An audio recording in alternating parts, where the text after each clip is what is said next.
What is going on, guys? Money Webby here, coming back at you Thursday. 8-game slate on tap for tonight. It's going to be a good one. I got it broken down for you with my money six, 2 pitchers, 3 hitters, and a value batter to throw into your lineups. Last night, had some tough luck with guys like Matt Carpenter, an elite bat that we paid up for on the slate. And he gets walked twice against a guy that he's absolutely crushed, and then he leaves because he's nauseous. So that was pretty unfortunate. Not really sure what happened there. Maybe he had some burritos before the game, wasn't feeling himself, but that kind of sucked. And then also Sean Newcomb didn't have his command. He was leaving some pitches over the plate and got hit for 2 home runs. He did get some Ks, but didn't reach that safety that we're looking for, so that was pretty disappointing. But still, Machado went deep for us. I am up on this video as Zach Galdi pitches, so finger crossed that he pitches as good as I was hoping for, with Sean Newcomb letting us down. But be sure to slap a like in the video before we get going here. Let's see if we can have a better night throughout the plays to see if every guy can go off, because we have some great upside with these plays. So let's try to reach over 100 likes again on this one. Thank you again yesterday. We reached over that mark, so be sure to spam out the like button. Again, it really helps me out. And if you happen to be new here, hit that subscribe button. We got NFL DFS coming right around the corner. I am going to be uploading that video pretty shortly because it's within less than 2 weeks now. We got to get rolling on that, give you guys some good plays and some breakdown and kind of how to research for the NFL slate. I'll kind of talk through my thinking, so definitely subscribe to get that. But let's get into it without further ado. First guy up is going to be Rick Porcello. Pretty Rick, I like to call him, at 9,800. Going against the White Sox, a great matchup. They have a 25.4% K rate versus right-handed pitchers, which is the second highest in the league. And his ERA is worse than he's really pitching. If you look at his xFIP and other analytics, his xFIP is 3.79 and his ERA is 4.18. So he is due for some positive regression. And I think in a game like this, he can bounce back and have one of those big games that we've seen from him in the last couple of outings. Like, he got a huge one against Philly, got 36 DraftKings points, similar to the White Sox, a free swinging team that does K a lot. And then against the Yankees, he won for 41. Another team that does strike out a lot, so he definitely has that K upside and can have a big total here, 25 against KC. So the big games are definitely doable by Porcello, and this is one of those matchups where he can get it done. The White Sox are only implied 3.8 runs. And they're a heavy favorite in this game, the Red Sox. Giolito on the mound for the White Sox. He's been really bad at home. His ERA is around 8 at home, I believe. So the Red Sox should give him some good run support, get the win here, and get us over 20 DraftKings points. So I'm going to go ahead and lock him in there as my SB1. And for my second guy, I'm going to go with Marquez here, 8,500. A guy that's been completely different pitcher out of Coors Field on the road here. If you look at his splits in 13 games on the road, this guy has only allowed a 199 batting average, a 2.8 ERA, and 21 DraftKings points on average. So very elite on the road.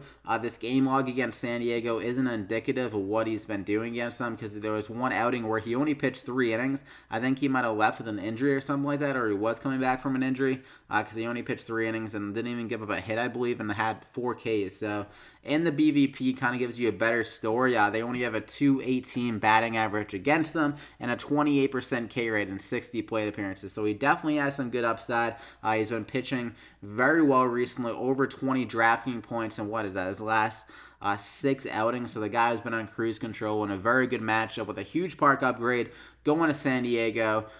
This is actually the highest. We mentioned that Chicago White Sox are the second highest K rate against right-handed pitchers, but the Padres are the highest at 25.9%. So another great matchup. Good K upside. Can definitely get to 25 to 30 DraftKings points. So I'm going to go ahead and lock him in there as my second pitcher. I think Marquez is going to be pretty damn chalky. So in GPP, if you want to pivot off him and hope that he kind of busts, because it is DFS, you never know what's going to happen. Like, you could have Matt Carpenter be nauseous and leave out of the game, and some pitchers does not have that command.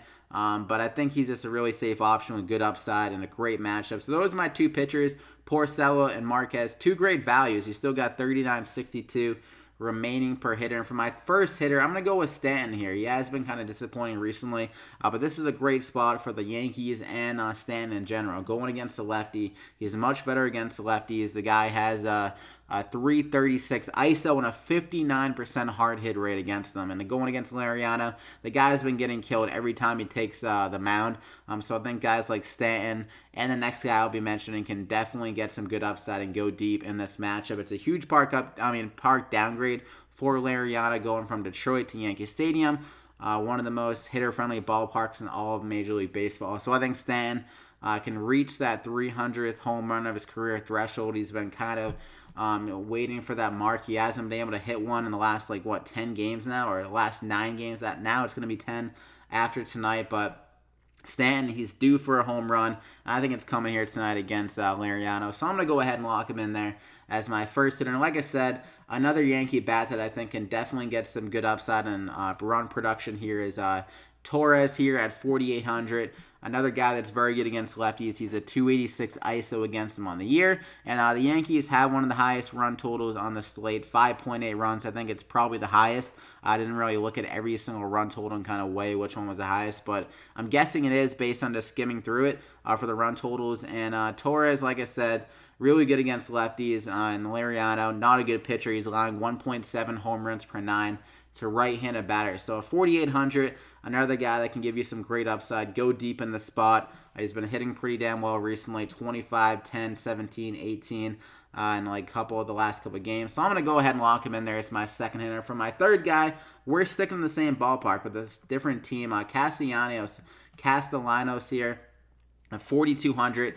Going against the lefty, another guy that is elite against the lefties. And against J.A. Happ, he has absolutely dominated him. He is 11 for 19 with 2 doubles, a triple, and a home run. So in 19 plate appearances, the guy has 4 extra base hits.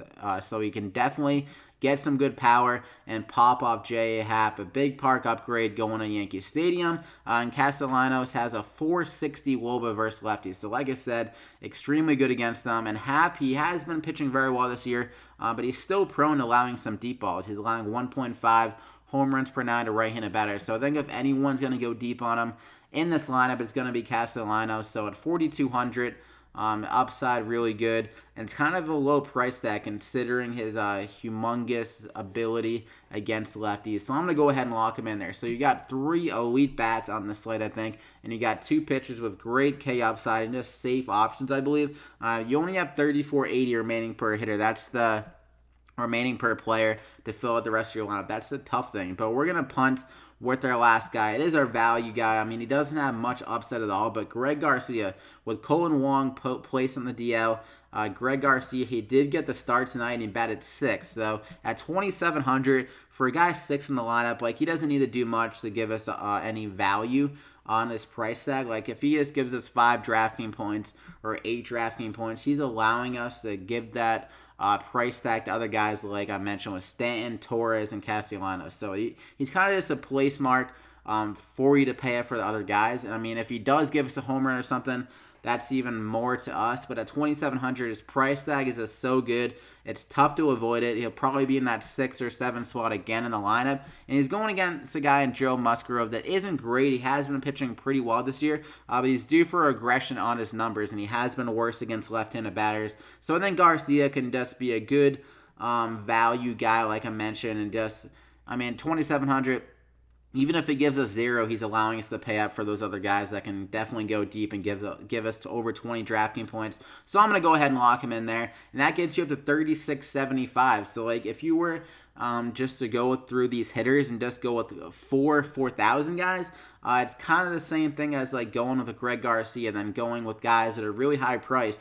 But I think guys like Stan and Torres have humongous upside against a guy like Lariano and the Tigers' batted bullpen, where I'd want to pay for those guys and just throw in Garcia as a punt play. So that is it for the Money 6, though. Hope you guys enjoyed. You got Porcello, Marquez, Torres, Greg Garcia, Stan, and Castellanos. Drop a like in the video if you're ready to win some money here. If you enjoyed the content, just the advice I gave you on this one. Over 100 likes, like I said, will be greatly appreciated. So definitely do that and hit that sub button if you haven't already to get these plays the remainder of the MLB season and NFL DFS season coming up shortly. So good luck tonight, guys, in this 8-game slate. Hopefully you have some better luck with pitcher command with guys like Porcello and Marquez, and just none of these guys going out being nauseous like Carpenter did for us last night. But that is it, and we'll see you back here again tomorrow.